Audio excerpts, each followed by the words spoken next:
আসসালামু আলাইকুম সবাইকে আমার নতুন ভিডিওতে স্বাগতম। আজকের এই ভিডিওটি মূলত যারা এক্সেল জানে তাদের জন্য না, যাদের এক্সেল এখনো হাতে খড়ি হয় নাই মূলত তাদের জন্য। তো আমরা এইখানে এক্সেলের কোর্সগুলো এমনভাবে সাজিয়েছি যে মাইক্রোসফট এক্সেলের একটা নিজস্ব প্রেসক্রিপশন আছে যে আপনি এইটার পরে ওইটা শিখলে, ওইটার পরে ওইটা শিখলে আপনি এক্সেলে খুবই ভালো দক্ষ হবেন। তো আমরাও এই কোর্সগুলো সেই মাইক্রোসফট এক্সেলের যে সিলেবাস আছে সেই সিলেবাস অনুযায়ী সাজানো হয়েছে। সিলেবাসের প্রথমে আমরা শিখব কিভাবে এক্সেলে যোগ করতে হয়, কিভাবে বিয়োগ করতে হয়, কিভাবে গুণ করতে হয়, কিভাবে ভাগ করতে হয়। তো প্রথমে যোগ। এখানে দেখেন 4 জন ব্যক্তি আছে, তারা প্রথম দিন কাজ করছে, দ্বিতীয় দিন কাজ করছে, কাজ করে এরকম 50 টাকা, 20 টাকা, 60 টাকা, 40 টাকা এবং দ্বিতীয় দিন কাজ করার পরে এখানে 20 টাকা, 5 টাকা, 15 টাকা, 30 টাকা এই টাকা পাইছে। তাহলে তাদের কত টাকা মোট হয়েছে? তো এটা করতে গেলে কি করতে হবে? যোগ করতে হবে। তো এক্সেলে যোগ করতে হয় কিভাবে এটা বলে রাখা ভালো।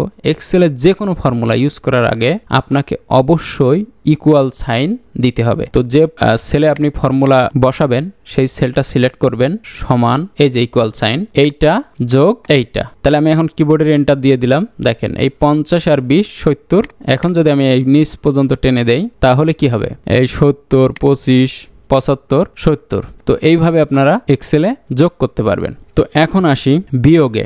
সেম নিয়মে এইখানে ওই 4 ব্যক্তি তারা টোটাল আর্ন করছে 50 টাকা, 20 টাকা, 60 টাকা, 40 টাকা, কিন্তু তাদেরকে আগে অ্যাডভান্স মালিক কিছু টাকা দিছে, এখানে অ্যাডভান্স টাকা আছে। তাহলে বর্তমানে তাদের কত টাকা নেট পরিশোধ করা লাগবে? তো যেহেতু বর্তমানে আর্ন করছে 50 টাকা, 50 টাকা থেকে আগে দেওয়া ছিল তাকে 20 টাকা, মানে আপনার ওইখানে শ্রমিক কাজ করছে, সে মনে করেন আপনার কাজ করার পরে 50 টাকা ইনকাম করছে, কিন্তু তাকে কাজের আগেই আপনি 20 টাকা দিচ্ছেন। এটা করতে গেলে কি করতে হবে? বিয়োগ করতে হবে। তো এই বিয়োগ করার জন্য ইকুয়াল এইটা থেকে মাইনাস এইটা বিয়োগ করলাম, এন্টার। তাহলে আমি যদি এই ফর্মুলাটা নিচের দিকে এইভাবে দিয়ে দেই তাহলে দেখেন সবগুলো বিয়োগ চলে আসছে।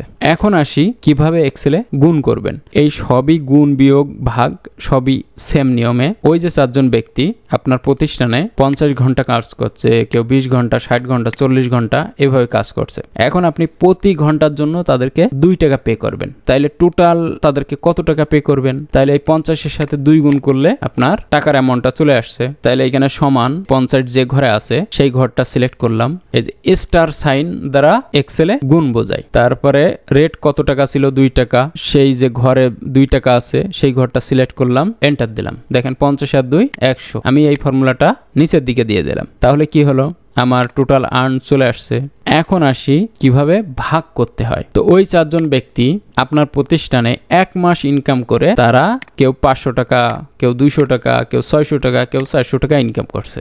এখন এই রাজু নামে এক এমপ্লয়ি আছে আপনার প্রতিষ্ঠানে, সে 24 দিন কাজ করছে, সাজু 23 দিন, বাবু 27 দিন, ইমন 25 দিন। তাহলে তারা পার ডে কত টাকা করে ইনকাম করছে? তাহলে কিভাবে বার করব? এই 500 থেকে এই 24 ভাগ দিলে আমার পার ডে ইনকাম বাইর হয়ে আসবে।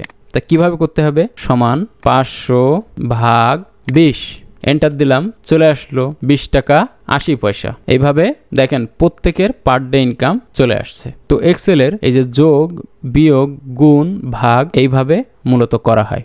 মূলত এক্সেলে এই কনভেনশনাল ওয়েতে কখনো যাওয়া হয় না। এগুলো একটু অ্যাডভান্স ফাংশন আছে, সেই ফাংশনের মাধ্যমে করা হয়, যার কারণে এক্সেল মানুষ ব্যবহার করে। এক্সেলে কাজ খুব ফ্লেক্সিবল হয়। তো সেগুলো আমরা ধারাবাহিকভাবে পরবর্তী ভিডিওতে আলোচনা করব। তো আজকে এক্সেলের এই ছিল একটি বেসিক ধারণা। এর পরবর্তী ভিডিওতে আমরা আলোচনা করব ফাংশনের ইন্ট্রোডাকশন। সেই ফাংশনের ইন্ট্রোডাকশনে দেখা হবে যে কিভাবে এক্সেলের ফাংশন অনুযায়ী কাজ করা হয়, কত সহজে করা হয় এবং বিস্তারিত আলোচনা করা হবে। ধন্যবাদ সবাইকে। আসসালামু আলাইকুম।